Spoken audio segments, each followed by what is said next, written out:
First of all, I love working with this group. I'm glad I was able to get here early this morning, and I think I had a chance to meet everyone except for Myra, who I will meet at some point. So I think I had a chance to meet everyone else. I am always impressed when I come and work with this group with the diversity of skills and backgrounds and departments that are represented here. And what I like is that now you guys, this is your third or your fourth meeting together? Fifth? It's a test. Oh, it's fifth. I love how you've gelled. I mean, it's very clear the camaraderie that exists, just the caring that you have, the relationships that you've built. It's nice to see. So those are things that you will carry with you at the end of the academy. If you remember nothing else, you'll remember the people that you spent time with. And Christina always does such a great job, and it's great that she's got Courtney here to work with her as part of this. So what we're going to focus on first is really looking at personal accountability. So we're going to spend some time looking in the mirror before we go to lunch. Then we come back from lunch. You're going to have an opportunity then to apply what we've done working on your teams or in your teams. So you'll have some time today to get some real work done on your team projects and advance those projects. And during that time, you're going to be applying not only what we're doing before lunch, but after lunch, we're going to continue with some additional tools that are very focused on change management, because the projects that each of you are doing are all about change. They require a change within the ACC. Somewhere, somehow, something is going to be different, right? Am I wrong? Okay, they all require a change. So what I've been doing for the past, 15, 20 years or so is really helping organizations make those major changes, implement those changes in a way that not only implements them well so that people are kept whole in the process and that you're not just coming in and leaving dead bodies behind you in the process, but more importantly that change continues to last and that it's sustainable. Because once people start going through a change initiative, it's usually not very comfortable. They like to go back to what they already know. So that's what we're going to do this afternoon, is we're going to really start helping you get your project team set up and your project set up so that the change that you are recommending can be implemented and implemented well, and more importantly, can be sustained throughout the long term at ACC. Okay, so that's what the total day looks like. You're stuck with me between now and the end of the day. So with that, if at any time you can't hear, I'm not being clear, you guys, here's the one thing I ask up front, is at the end of the day today, if you walk out of the day today and you say, that was a complete and total waste of my time, who's responsible for that? You or me? Me? David's answer was me. Marcus points to himself. It's both. Say more about that. It's both. How is it both of our responsibility? Well, if this person thinks that they didn't get anything out of it, they were not really focused and listening, because you can always get something out of something, even if it's one point. Okay. Take with you. How do some of the rest of you view it? Who's responsible for that? If at the end of the day you're saying, okay, all right, what if at noon, at lunch, you're saying, okay, this isn't really working for me. I've spent an hour with this woman and I'm not like really, nothing's firing up here. All human relationships are a two-way street. Okay. So you're interacting with us, we're interacting with you, and that's why it's both of our responsibility to see that communication is happening. And so along those lines, how am I going to know that it's not working for you? Do I get my crystal ball out? We have to tell you. Ah, you have to tell me. You mean I don't read minds? No. And then after that, maybe you can... Then I can make some changes. Yeah. I can help create a situation or an example that maybe is more applicable to where you work that might help drive a point home. So what I'm saying is the agreement I'll enter into is I'm going to give you my absolute best of everything that Rhonda Hall has in her head, her heart, and her soul. What I need back from you is you telling me, Rhonda, I'm not clear on that. So can you cover that one more time? Or that it's just not gelling for me? Or can you use a different example? Or I can't hear you? Or I'm going to sleep? Or I need you to tell me if it's working or it's not. Is that a fair agreement for us to enter into since we're going to spend a number of hours together? Yes. Okay, welcome to accountability. Because what we just did is we just created a mutually accountable relationship. Now let me ask you this. When's the last time you did that in your office, with somebody at your office? Let's say that you needed to hand something off to someone and you needed to delegate it to them, and you just said, hey, would you mind helping me? Would you mind getting this done for me? Is that mutual accountability? No. This is yes and this is no. It's not. No. That's one-way accountability. I'm asking you to do it, go do it. That's not mutual. What we're going to work on today is mutual accountability. How do we do this more often, more easily, more readily in our lives, both personally and professionally? Is that a fair agreement? Does that sound like a good use of your time? Okay, let's see what it looks like. So what we know is that the world is filled. I mean, there are over 2,000 books written on teams and how teams work or don't work. Why is that? Why is it? Why are there so many books out there about teams, functioning in a team? Because there's what? No team is, no two teams are the same, so every situation is different. You've got to read the situation and apply your strategies. Okay, no two teams are the same. Why else? People are looking for solutions. People are looking for solutions on what? The problems they're having with their team. The problems they're having with their teams. What else, Angela? I think because people read a book or take a workshop and you're like, oh, this is great, and then they forget about it and don't do anything with it, and then somebody else writes, like, oh, this is brand new stuff, but it's really not. And so Okay. Yes, Marcus. I think it's because everybody has an opinion on what it takes to make a team work. Okay. Is it hard working in a team? yes. Yes. Sometimes isn't it easy to say, you guys just go away and let me work on this? I got it. Just leave me alone and let me do the job. Not that you would ever do that in your project teams, right? But that's the reason that there's so many books out there, is it's not always easy working in a team. What makes it hard to work in a team? Personality. Personality. What was it back there? Communication. Quite dynamics. It's the people part. I'm fine working in a team so long as there's nobody else on it. It's a great team. We are functional. We get everything done. But it's all those other people that are causing all the problems, right? Isn't that how, I mean, come on. Think about a team that you've worked on that didn't work very well. Were you the problem? Perhaps, sometimes. That's very astute of you. Most people say, no, it was all those other people that were the problem. So we know that working in a team can be very difficult. We also know that the top two reasons that managers, this could also say leaders, fail are rigidity and poor relationships. Okay, so Rhonda, you're kind of bouncing around the wall right now, and I'm having trouble following you. You're talking about accountability and mutual accountability, and now you're talking about rigidity and poor relationships. Well, I'm just fine with things working the way they are, which would be rigidity. And if the rest of you people would just get on board, we'd all be fine, which would be poor relationships. And those are the types of things that drive it. So it's going to take me a while to get forward and backwards going. So y'all just bear with me while I figure this out. The poor relationship piece is we don't always recognize what we bring to the relationship. We are very acutely aware of what you're bringing. That is crystal clear to us. But what we're bringing to the relationship, not always so crystal clear. Okay? Nope, not that way, this way. Okay. What percentage of success is IQ versus EQ?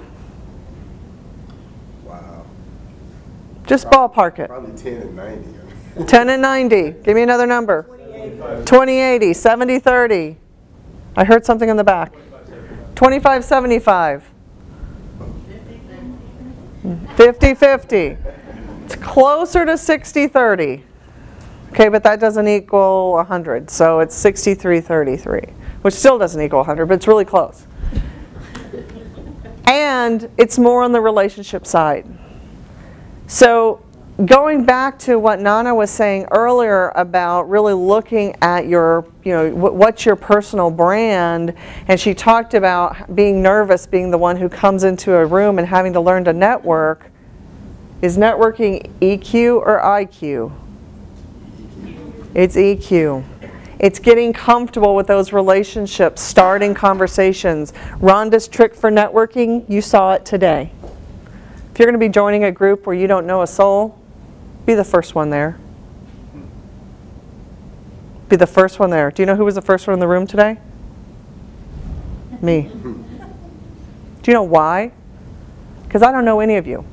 If I would have walked in the room at 11 o'clock today for an 11 o'clock presentation, I would not have had a chance to meet each of you one-on-one, find out a little bit about who you are, where you've been, do you like what you're doing, where you want to go, what's happening for you, right?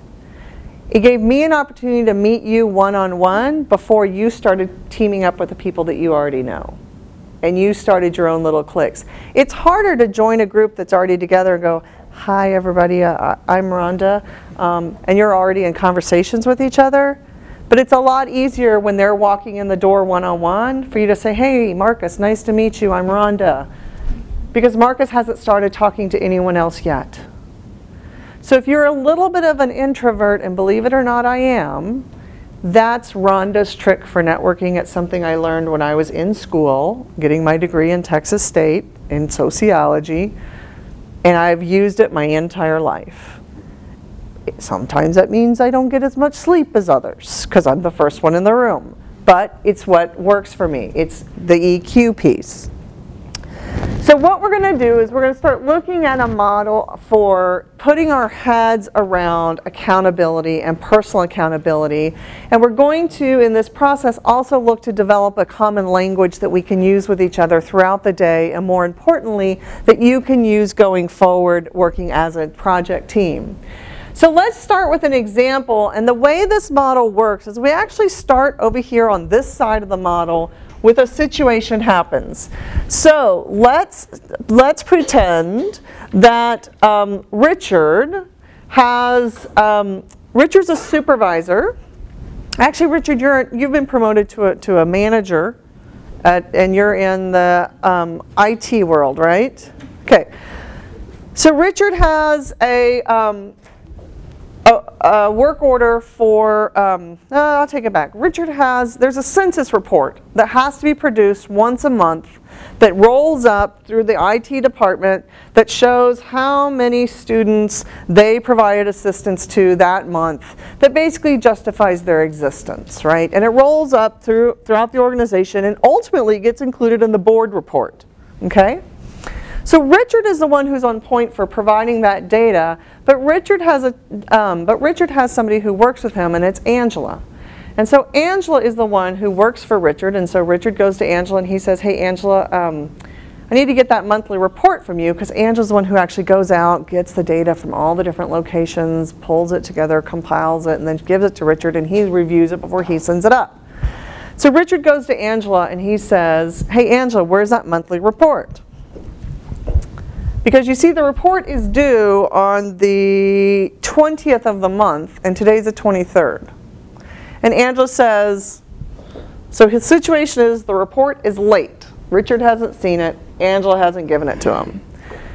Angela has a choice to make when Richard approaches her and says, hey Angela, where's the report? She can say, report? I don't know any report. I don't know what report you're talking about, Richard. And Richard says, Angela, it's that report you do every single month for me that's due on the 20th, and today's the 23rd, and I haven't seen it yet. So Angela says, oh wow, Richard, look, shiny thing over there. Did you hear that computer? Did you hear that the dean of the IT department's computer is down right now? Have you responded to that? So she tries to avoid the conversation by shiny thing over there. Well, Richard says, okay, I'll work on that next, but Angela, where's my report? And Angela says, well, you know, Richard, I can't get you the report because I haven't gotten the data. Aaron has not gotten me the data that I need for the Highland Business Center. And so, in fact, Richard, let me tell you, I never get the data from Erin. I don't know where she is. You call her, she's never there, she's never at her desk, she's never in her office. I think we've got a major issue. I hear that she's always over at Kick Butt Coffee, having coffee in the middle of the day, and you just, you know, she's never around. So have you looked into this, Richard? Because I'm really concerned. So Angela starts blaming someone else on why she has not gotten the report to Richard.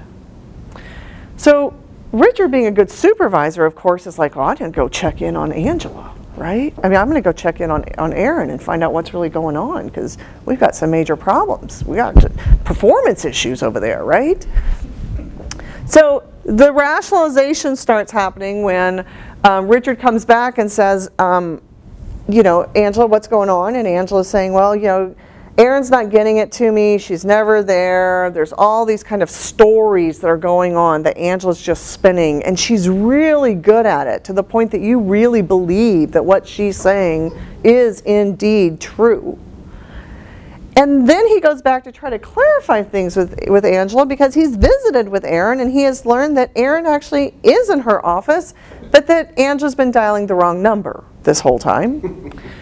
And so then he goes back to he picks up the phone, he tries to call Angela to check in with her and say, hey, I'm not understanding why I don't have this report yet. And Angela, of course, is sitting there watching her phone ring and doing better living by caller ID, like, oh, it's Richard, I'm not taking that call. No way, no how, nobody. So one way of hiding is you can physically hide. You can just not take the call or just try not to be in the office. But some more creative ways of hiding are staying very busy or living in chaos.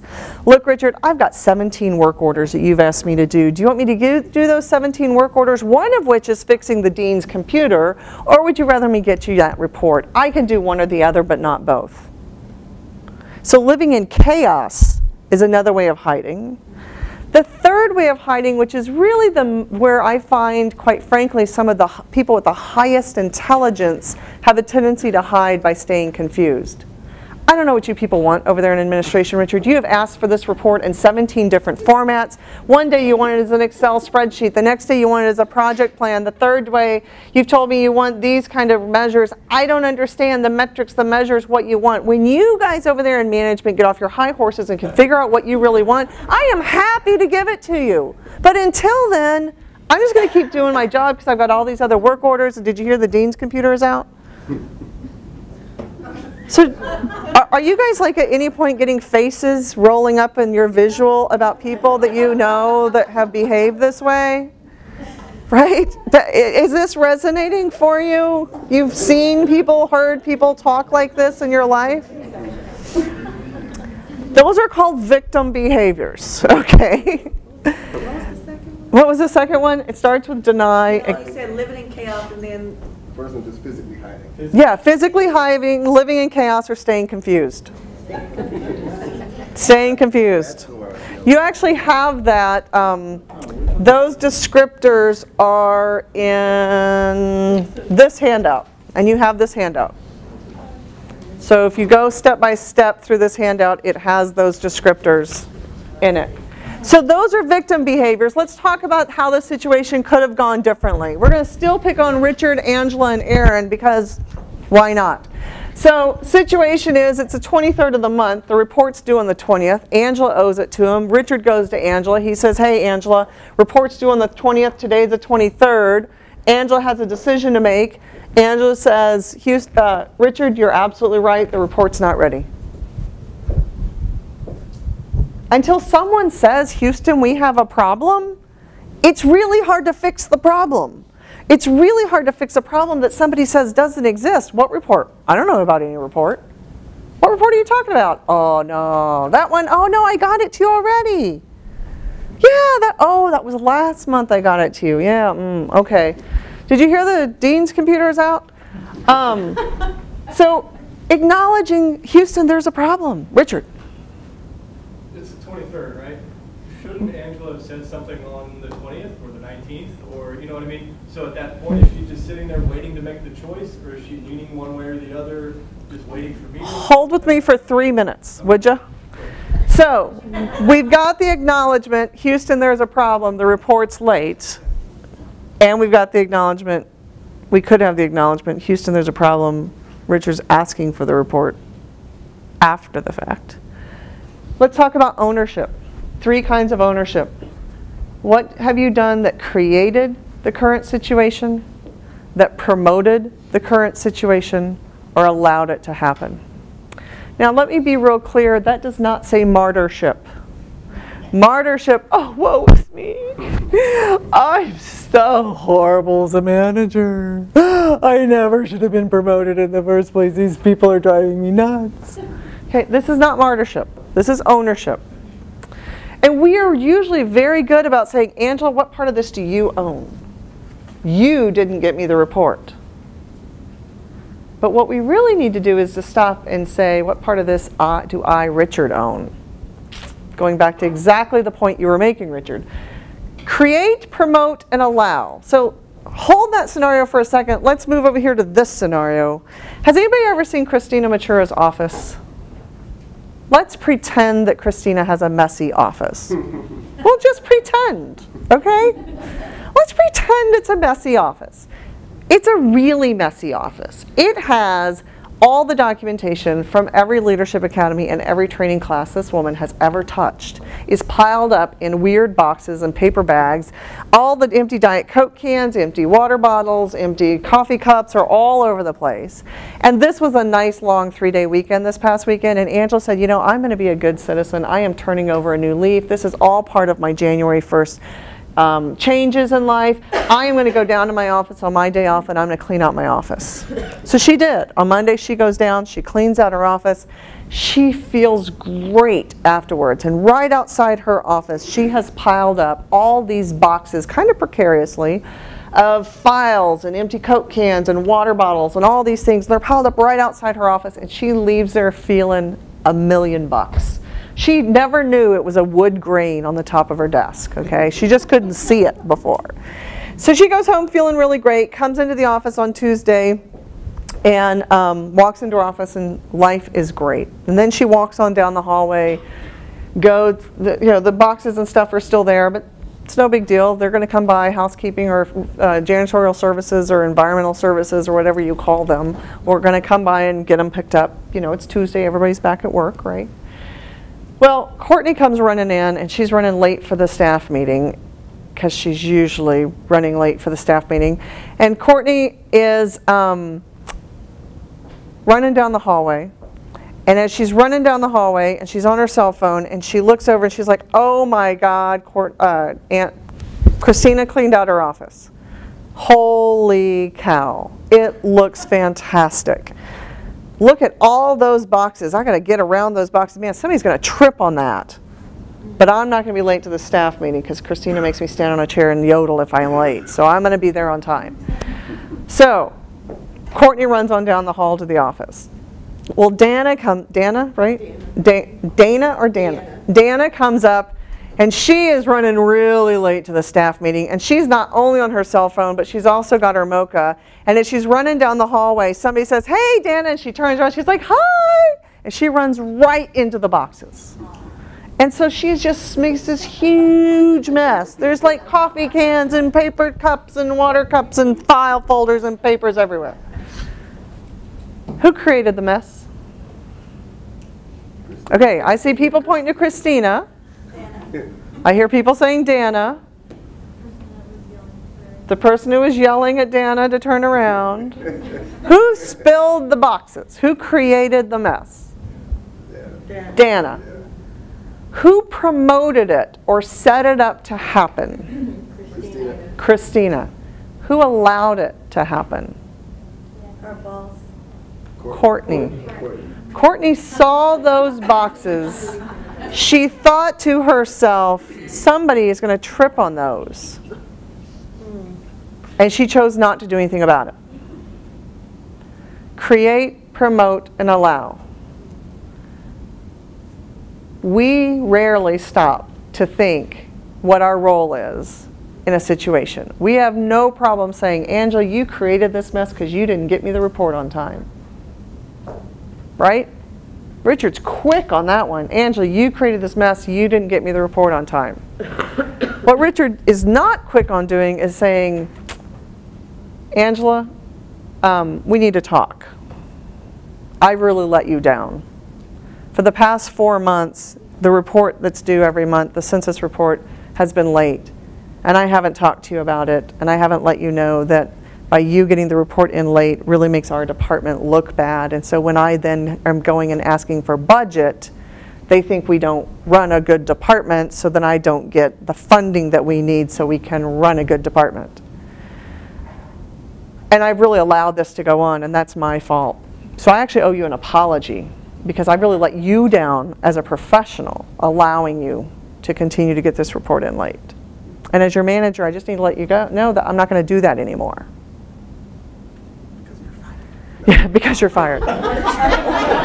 We don't usually have those conversations, do we? We go in and say, where's my report that you owe me? That's how we usually handle it.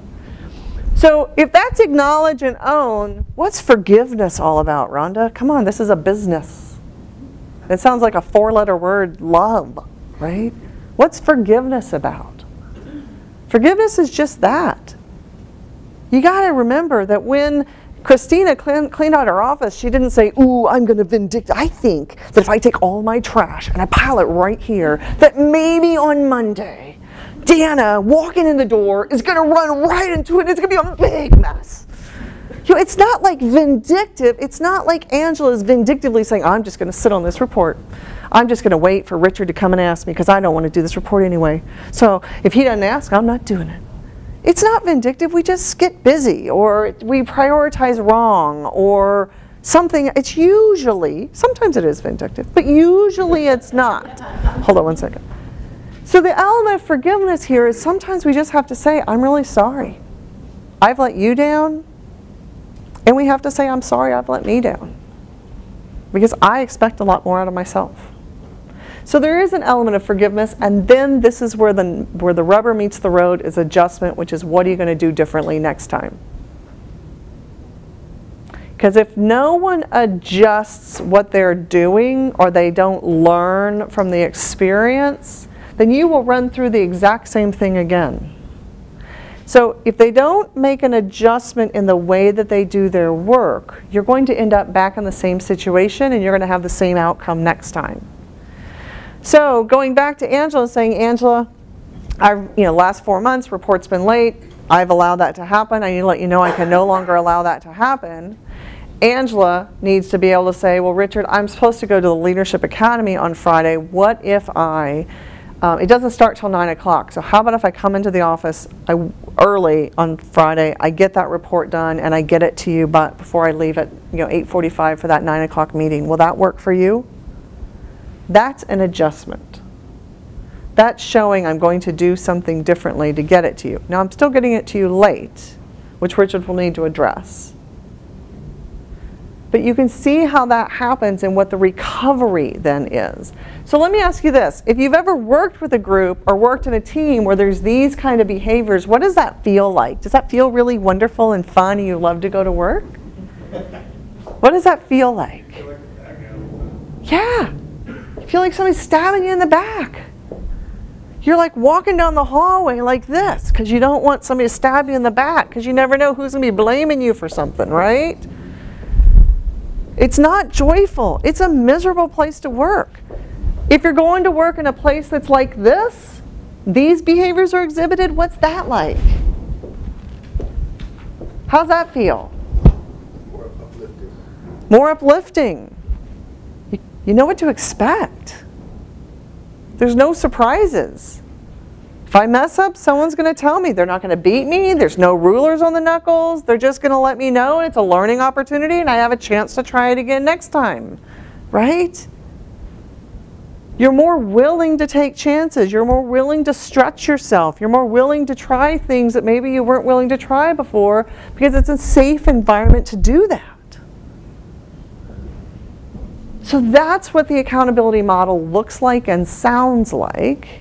And I hope it sounded to me like you were able to definitely recognize those lower behaviors in other people, But those upper behaviors, maybe not quite so much, right? Okay. So, questions that you have about the model before we move forward? There was one back here. Yes. I just want to say that it's a very good chart, and it helped me recognize that a lot of managements that I work under do the victim role tactically when we're overloaded with requests and projects and things. Mm-hmm. So they tactically play the victim. We don't have the requirements. We don't have it. And then when we have What are those people expecting from us? Yes. Right. And then when we finally have the time to get to that request, we go to the acknowledgement phase, and we keep staying in that circle of victim for a while, and then we take off, and it makes me feel horrible, like you said. It's, because I know it's on my list, but it's Right. like at the bottom of my list, and Right. so it's kind of like I know that they're kind of protecting us until we get time, and it feels really. And do you ever get time? Like, does somebody ever give it to you? Like, hey, here's some time, you can have it. I bring you a gift. Today, I bring you time. Tomorrow, a cup of coffee. But today, I bring you this cup of time. I mean, really, does somebody ever give you time? What do you have to do? You gotta make it. You gotta take it and make it. And you gotta own it. And if you don't have time for something, who's responsible for that? Who owns the fact you don't have time to get something done? Me. Because I chose to do something. I chose to spend a little bit more time on that other project because I wanted it to be just perfect, because good enough wasn't good enough. Right? But we own that. We don't usually verbally own it, but really deep down, we really own that. Whether we do or don't have time, we own it. And the concept of getting time, I can get a bottle of water, but I can't really come over here and say, ooh, I'll take that time. Yeah, that's mine. It's not yours, only mine. It doesn't quite work like that. We have to make different choices for time. Other questions or comments? Thank you. Is it Kendra? Is that right? You're Kendra. Right. Oh, that's right, because you had the EE in the front. Yes. Keely? Yes. Thank you, Keely. I'm going to get it eventually. Y'all bear with me. I have a day to get all these names, right? Okay. So, questions, comments, concerns, complaints. Just a comment. So I was just kind of like looking at the cycle, just thinking how like the internal decision maker.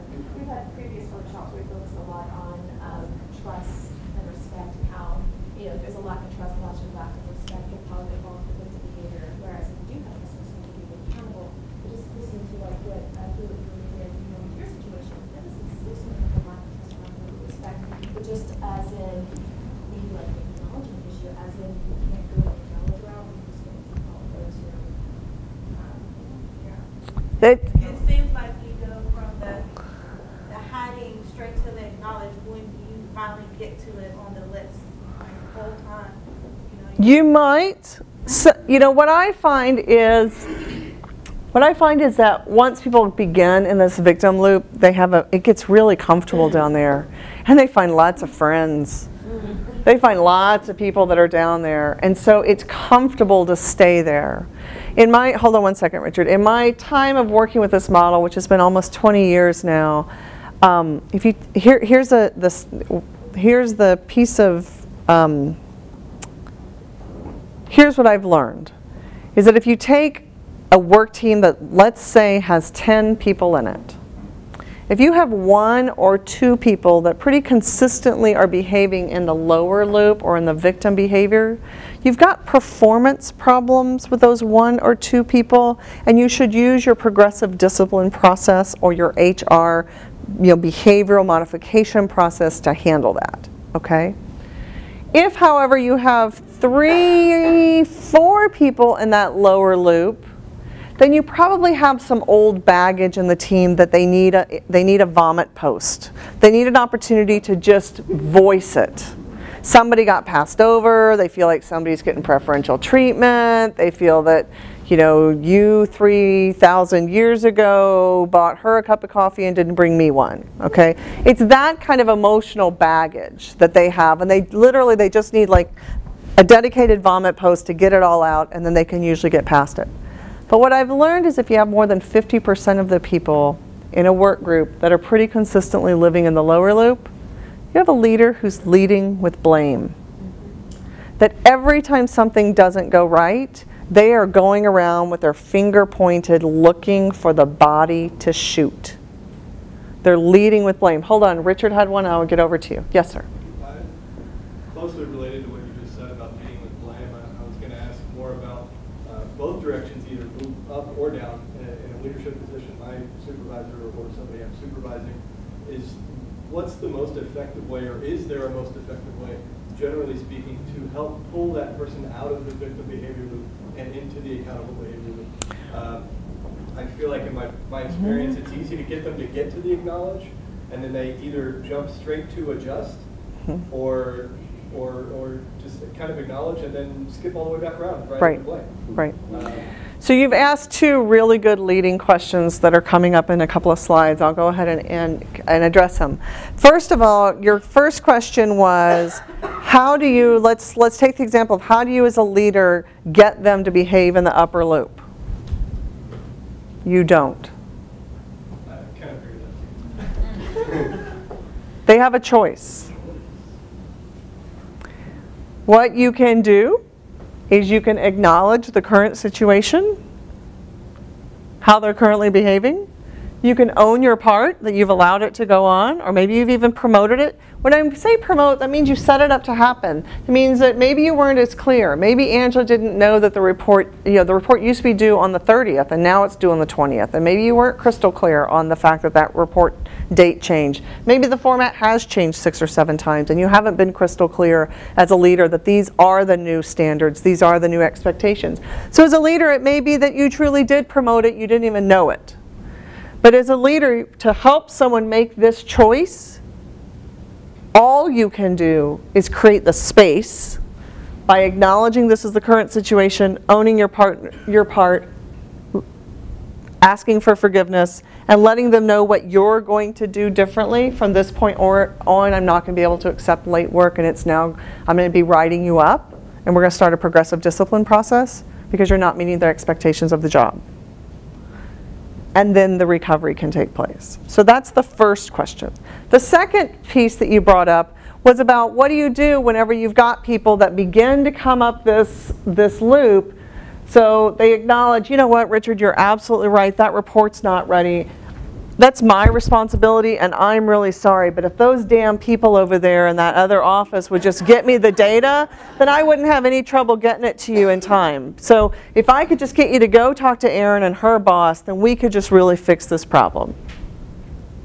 Those are what I call really good victims. Because, man, they got it. They got the lingo. They're all over it. So you do have to look for that. Hold on, let me find it. There it is. They get halfway up. That's why I said that adjust piece after forgive. And Richard, here's what I'm going to do differently. I'm going to create a calendar appointment on my calendar for the 17th of each month. Except unless it's a weekend, and then I'll move it to a 16th. But, you know, I'm going to create a calendar appointment on my calendar for the 17th of the month so that I can be sure that on the 17th I'm creating it and giving it to you so you have time to look at it so then you can roll it up to the office. Will that work for you? That's what adjust sounds like. It's action oriented. It says, here's what I'm going to do differently so we don't have the same situation again. If they don't get to adjust, and let me tell you, they're usually very convincing because the more intelligent a person is, the better they are at rationalizing. They can spin amazing stories. So this is what a very good victim does. I mean, they are solidly in those boots and they ain't leaving them. Dana. What if there is another department that is causing some issues? How does, I mean, it might not be blame, but. So how do you handle it? You go, you sit down with that department, you say, Houston, we got a problem. I've allowed it to go on, and I'm really sorry because by doing that, what I do is I make it so the people in my department don't trust the people in your department because you guys don't do anything and I walk around bad-mouthing you. See, those people over there in Aaron's group never get anything done right. So here's what I'm going to do differently. I'm going to stop bad-mouthing you, but I expect the report to come in on time. Can you guys commit to get the data to us by the 16th? She's running the report on the 17th of every month. Can we make this agreement? And the next month when it doesn't happen, I want to acknowledge we had an agreement.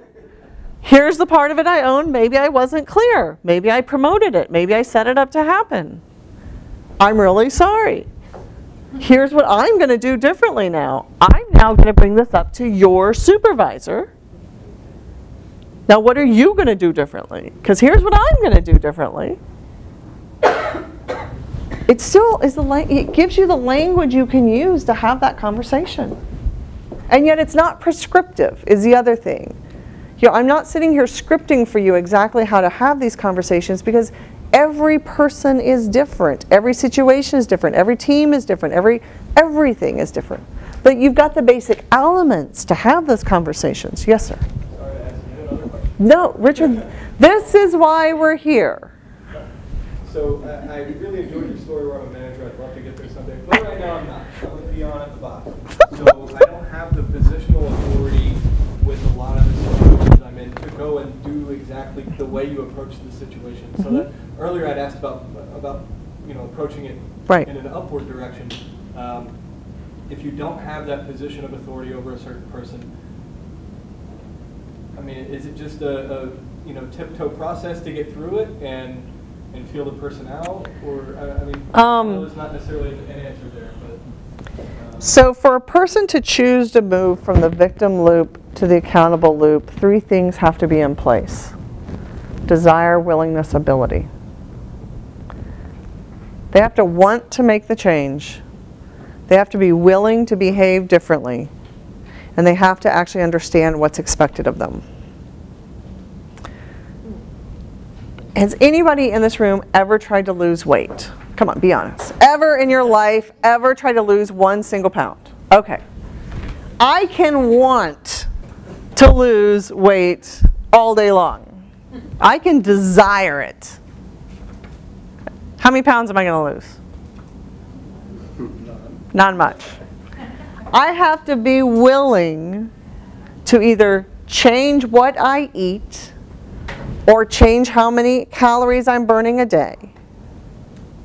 I have to be willing to cook differently. I have to be willing to make different food choices. I have to be willing to get up earlier to go to the gym. I have to be willing to not go home and go straight to the gym. I have to be willing to carry my shoes in my car so I can walk to work. I have to be willing to park further in the parking lot. Don't take the closest space, but find the absolute furthest space from the building every single time, regardless of where I drive. I have to be willing to ride my bike wherever I'm going if it's less than a mile away from my house. Period. In a conversation. I have to be willing to do something different. Wanting it, not enough. You have to be willing to do something different. The ability piece, maybe I have to buy a bicycle. Maybe I need some shoes. Maybe I don't really know what foods I should be eating. Maybe I don't know how to prepare those foods. That's the ability piece. The only thing you can help someone else with is ability. You can help them understand what's expected of them. If they don't show up with desire and willingness, you can't fix that. But what if that person is your supervisor? How do you? Then you don't change them. But it looks. I feel like sometimes it looks bad on you because you're in that department and you can't really do anything about it because it's at the supervisor level. And all the ants in the bottom are doing what they're supposed to be doing. You have a choice.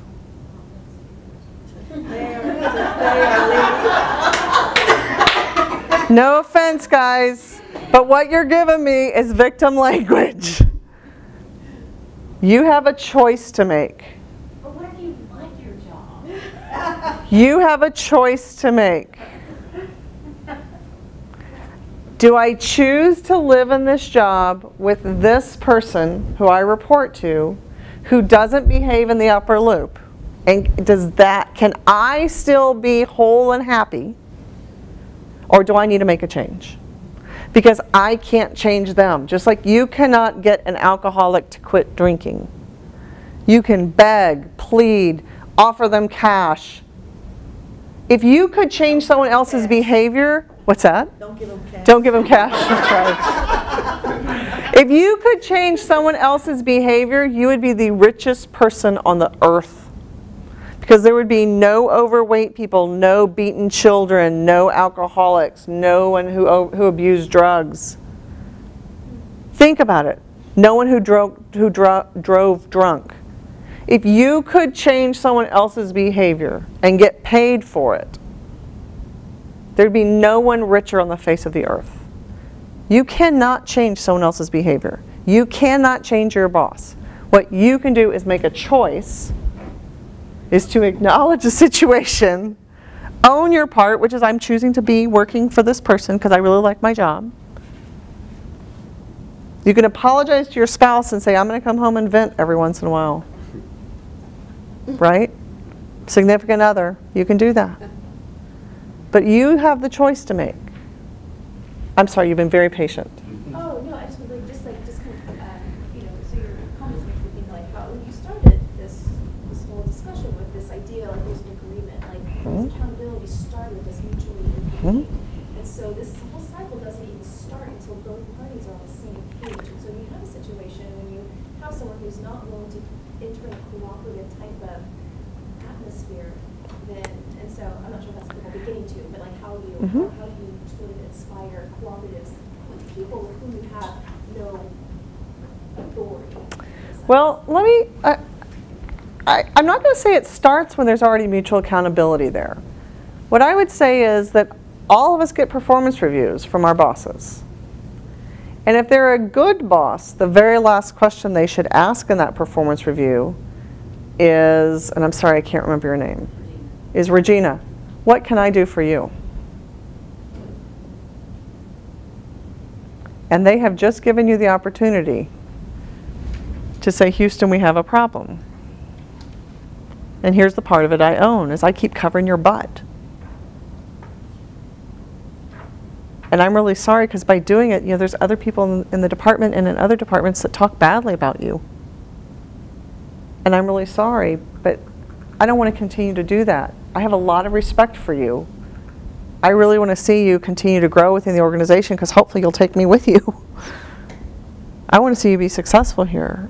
But do you know that other people talk about you because you don't follow through? You don't ever respond to email? You don't ever follow through on your commitments? But you have to be willing, in case that person's not ready to hear it.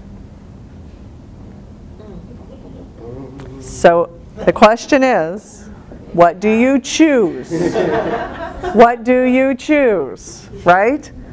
But you have that opportunity during your performance eval. Typically, the very last question a good manager will ask you is, what can I do differently, or what can I do for you? You can also say, hey, can we do a stop, start, and continue? Just each of us. Let's sit down. How have we been working? We've worked together for so many years. I'm going through this Leadership Academy. One of the things that I think would be great for us to do, that I've been learning about, is this whole concept of stop. What is it that we should stop doing when we work together? What should we start doing that we're currently not doing very well? And what are we doing really well that we need to continue to do?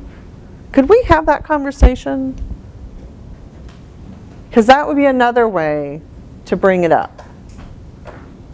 Yes? We had some previous workshops before that kind of, even though at Cora the choice is kind of like accepting and ignoring, but if I go back to the previous workshops where it was kind of like setting a standard, setting a tone, and letting others know how to respect how you define respect. And if you're able to define that and set the standard, you know, to your boss, like, hey, look, you know, blah, blah, blah, I recognize this, and I really don't like maybe being a part or being represented like this, and I really want to be more accountable and more transparent, and, you know, like being forward with it. And I guess it's more of a comfortability or just being able to relate that to that, and accepting if they don't want to change, that you gave them the opportunity and a plan to change, and if not, you just got to ignore it. Yeah. Or you've got, apply somewhere else. you have a choice, guys. You have a choice. So let's try putting this into action, okay? Are you ready for that? Is this, first of all, is this working for you? Okay, because no one has said, hey, Rhonda, it's not working for me. Richard. I don't know where you're going next, so I just want to throw this out there real quick. Would it ever be advantageous, I assume maybe into last resort kind of situation, to get a little meta with it and acknowledge to them, you're in this victim behavior loop and I'm trying to figure out how to adjust my behavior to help the situation, you know, and kind of show them maybe things they aren't seeing, like the denial, the blame, the avoidance. Or is that just generally something you should try to avoid directly? Do you know anyone where it's been helpful for someone to say, by the way, you're an alcoholic? And do you know that you drink this much? Because what they tend to do is deny and avoid and blame and rationalize. These are the behaviors they tend to exhibit. Where is he? He can come in. He's right in the middle. I can't see him. You can come in. Cool, just making sure I got the right room before I yes, you did. Totally interrupt. No, you're fine. Come on in. You got it? So here's what I recommend is that you take the model. Here's what I recommend you don't do. Please avoid taking the model, rolling it up, and saying, stop being a victim. You're a victim. You need to quit. I'm talking about beating them over the head with it. Right. However, to a victim, if you call it out specifically, that's what it will feel like. It will feel like you're managing with blame. It feel like you're communicating with blame. Because they're a victim. You start with the acknowledgement and the owning and involve them in, you know, get through it and say, I'm sorry that this has happened. I've allowed this to happen this way. As part of the adjustment, you know, involve them in your adjustment process and set the expectation there. I like where you're going. Here's what I have found actually works. Okay. What I have found actually works is for you to start living in the upper loop. Consistently yourself. Be an example. Be a role model. Be an example. Use the language. But don't show them this. Don't show anyone this model. I was going to put it on my key. Nope. Nope. Nope. Nope. Nope. I don't want you to laminate it. Hold on one second. So here's the reason why. Little pictures of each of the little blocks. Here's what works. What works is for a minimum of 6 weeks. 6 weeks for you to consistently live in the upper loop, using the language consistently in your interactions, personal and professional, so you realize how hard it is to do it. And then after that, you have my permission to sit down with somebody and say, I don't know if you've noticed a change in the way I've been behaving, but when I was at the Leadership Academy back in January, we were introduced to this model, and it really resonated for me. And I've been trying to live it. How am I doing? I felt like I used to behave this way. In fact, here's a specific situation where I know I behaved this way with you. Have you seen any more of that? Because I'm really working hard on behaving up here. So here's a specific situation of where I behaved up here. What about you?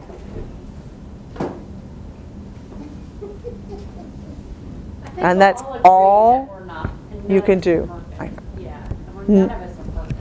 And we're all going to fluctuate in that little circle at different times. And all you can do is say, I made the choice. What about you? You guys have been patient. Thank you. Yes, you kind of said it, like, to speak towards just what I'm sort of, my thoughts on what your challenge is, and just the idea that sometimes if you frame things with, like, a spirit of humility, as in, like, I need help with this from you, and so we work together, so it feels, even though it's really not that, but, you know, just like, Strategically manipulated almost in that sense. But that's just, That's what I'm saying. well, that's the reason I say, I don't want you using this model with anybody else for 6 weeks until you have chosen to live this way yourself. Because at that point, it's not manipulative. You're coming from a different place in your heart. But if you go back, I mean, what's worse when somebody comes back on, Monday of next week and you're like, oh my gosh, let me tell you, you have got to do this. It was the coolest thing. Oh, this academy is so great. Okay, so here's what we're going to do. You ready? And everybody's looking at you like, what planet is she from and what Kool-Aid did she drink? Right? The red one? The red one? Okay, let's give you a chance to practice. Are you ready? Find this sheet. If you don't have one, let me know.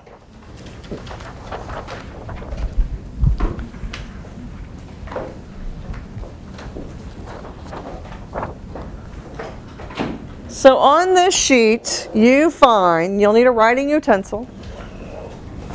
On this sheet, you will find, let's focus on this first box at the very top, which is the situation. I want you to think through a situation that you have been involved in where you didn't get the results you expected. So this is a business kind of situation, is ideal. You can also go to personal, and if you bring up teenagers, they're a whole different topic. I'll be happy to talk to you about teenagers and applying this model with teenagers. It works. I have survived. I married into a family and I went from having no children and no spouse to having a 10-year-old son and a husband. And there is a Nobel Peace Prize out there with my name on it. He's now 26 and I'm still alive. But this model works really well with kids, by the way. Really well with kids and really well with teenagers. If anything works, not much works. Okay, so what's the situation? Describe it. Just write down a sentence. Okay, we didn't get such and such that we were applying for, or whatever it is. What's the situation where you didn't get what you expected? Then I want you to go through and where it says person, who were the other people that were involved on that project, in that situation with you? So list the people. It was Sam, Harry, Sally. What level of ownership did they have? Create, promote, or allow? Did Sam create the situation, promote it, or allow? Did Harry create the situation, promote it, or allow? Did Sally create the situation, promote it, or allow? The next row going across says self. That's me. Not me, but that's you pointing to yourself. What level of ownership did I have? Did I create the situation with Harry? And what you might find is that with Harry, you allowed it. But with Sally, you created it. You may find you actually had a different level of ownership with each of the people. And then the last one is the action, and here's what I'm going to do differently. You are not going to be sharing these publicly. So work on them. I'm here to answer your questions. Let's take a good 5, 6, 7 minutes to do that. Challenging. What made it challenging? I'm the type of person who actually likes to take on the task and just do it, and because I'm trying to hold someone else accountable, I think changing that perspective is a little bit uncomfortable because I like to make people happy, and I think making someone uncomfortable is kind of a little bit of a fear of life. ENFP? Are you an ENFP? You're Myers-Briggs? Or an INFP? That would be my guess. Yes, it's going to be more challenging for you. Okay. How was the tool? Was it helpful to begin to see that it's not quite as easy as it sounds? How hard was it to find your role, your level of ownership? Not hard? Not hard. Say more about that. So we have an issue, and let's say the boss wants to ignore it. We know she wants to ignore it, so we let her. And then it becomes a bigger issue. If we all continue to ignore the problem, we we just keep ignoring it, we just get better and better at that. It was not hard. Okay. It was very clear. Okay. So this little worksheet, you don't have to have the sheet with you, but when you find yourself in a situation that you're just going, this doesn't feel good, what's the situation? Who's in it? What's their level of ownership? What's my role? What's my level of ownership? And what am I going to do differently? It's 5 things. Jot them down. You will have so much more clarity. It will be so much less emotional. And that's important, to take some of the emotionality out of it so that you can move forward. Let's break for lunch. We're going to come back from lunch and we're going to say, how do we apply this now to the team agreements? You didn't call them team agreements, you called them team contracts, team development plans, team, something about you meeting each other, something about how often you're going to meet, when you're going to meet, how you're going to communicate, that kind of stuff. We're going to apply this now back to those when we come back from lunch. So let's go ahead and circle back up as a large group, please. So I understand that somewhere back in the October-November time frame when you first got together as a project team, that you created some kind of understanding with each other about how you're going to communicate and when you're going to communicate and the mechanisms. Does this ring a bell for anyone, or do I just not understand? You did. Okay. So here's what I'd like you to do. I'd like you to get with your project team. In fact, we're going to be in our project team for the rest of the day. So should we do that now? Let's get with our project teams. Here's the assignment. I'm going to ask you to get with your project team. I'd like for you to pull out whatever that document is. And I'd like for you, using the accountability model as your language, just talk through how well you're doing as a team, living up to the expectations that you set. But here's the language I want you to use. I want you to answer, it's on the other presentation. Let me see if it's up here. Hold on. They jumped ahead of me. Hold, please. Let's see. Do we think it's down here still? Look, it's right there. Yay. I want you to answer 2 questions. Ta-da. Well, you know, I could do it this way. Let me go find them. Here are the questions I want you to answer as a group.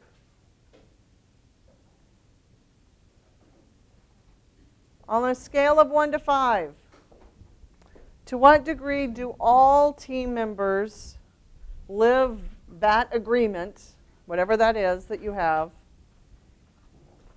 And then to what degree do I live that agreement? I need you to rate your answers 1 to 5. You can just do it by hand. You know, you'll all have 5 fingers, even if you have to combine 2 hands. But I want you to rate your answers. I give us a 5, meaning we couldn't be living it any better. And I give myself a 5. Or I give us a 3, because I think we could be living it better. And I give myself a 1, because here's what I've done.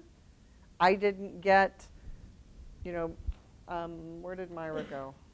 I didn't get Myra the document I promised her when I told her I would get it to her. So I want you to rate how well you as a team are functioning, living that agreement. And then I want you to rate yourself how well you're functioning, but you must rationalize why you gave the number you did. Okay? So move to your project teams, spend about 8 minutes having that discussion, and then we'll circle back up. Okay? So figure out where your project people are. Negotiate, arm wrestle. How was that? What was that like? What was that experience like for you? Was it valuable? Was it helpful? Was it difficult? It was what? Valuable? What made it valuable, David? Well, we realized that we've got improvements. Okay. As a project team? As a project. Okay. I think for us, because it's very early in our process of creating our full project idea, it was easier to evaluate the team, but I think we're all harder on ourselves That's much better than you evaluating the team poorly but yourself really high. That's, yes. Yeah. We do tend to be a bit more critical of ourselves than we do the team, unless you're a really good victim. And then you grade yourself as being perfect, but my team really stinks, right? Well, for some of the rest of you, can you see the value and why you would want to do what we just did in terms of visiting, using those 2 questions to look at an agreement you already have? Now, how could you apply this back in the workplace? Do you have agreements in the workplace with your peers? You do? Did we have an agreement when we started working together today about who's responsible at the end of the day if it ends up being a waste of your time? And how we would hold each other accountable, that you would let me know and I would make adjustments accordingly? Right? And then I checked in with you right before lunch. Hey guys, how's this going? Is it working for you? That's living in agreement, right? It doesn't have to be written out. It can be a verbal agreement just like what we did. And then check in. How's it going? Is this working for you? Is there anything I need to do differently? It's the checking in part that's the key. Do you know what the #1 weight loss program in the world is? Weight Watchers. Do you know why? You have to check in. It's accountability. You got to step on the scale and say, how did I do this week in making my choices and getting the exercise I said I'd get? #1 weight loss program in the world. Because it has this. How well did I do? And it's that check-in. So you've got to build the check-in into the process. Otherwise, you end up with a checklist. You end up with an agreement that just, agreement? What agreement? You can't find it 2 months later. So a lot of times when groups are creating agreements, I recommend that you check in with them as often as you see the other person. So if you see them daily, you check in daily. If you see them weekly, you check in weekly. If you're gathering monthly, you check in monthly. With your project team, each time you get together, you could do a quick 3-minute check-in.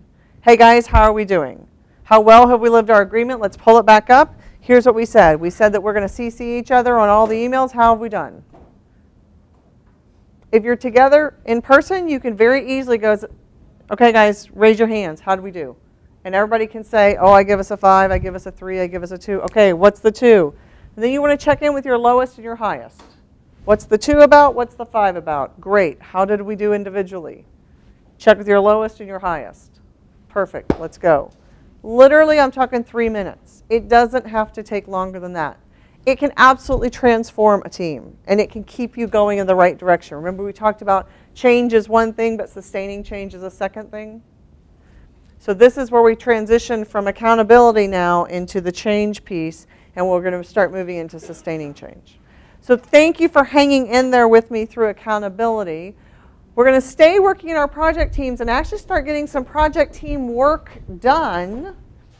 And where we're going to start is on scoping your project team. So pardon me, not your project team. We're going to start by scoping your project. And what I mean by that is that we will begin looking at what are the boundaries of our project. You know, are you solving world hunger? Are you trying to provide lunches to the children that are below the X economic threshold at one elementary school? Okay, that's the question I would have for you. Thank you, ma'am. That's the question I would have for you is, you want to be real clear, especially if you're going out talking to key stakeholders and sponsors about what your project is, what's in scope and what's out of scope. So I'm going to introduce you to a couple of tools that we can use for that. And then I'm going to have you practice one of those tools, or not just practice, but I'm going to have you apply one of those tools to your actual project. And we're going to start with a scoping thing. So there is something called in and out of frame. And Erin, since you did such, did we lose her? There she is. You moved on me. It's like you were there. She's gone. Would you mind passing those out? I'll leave me one so I know what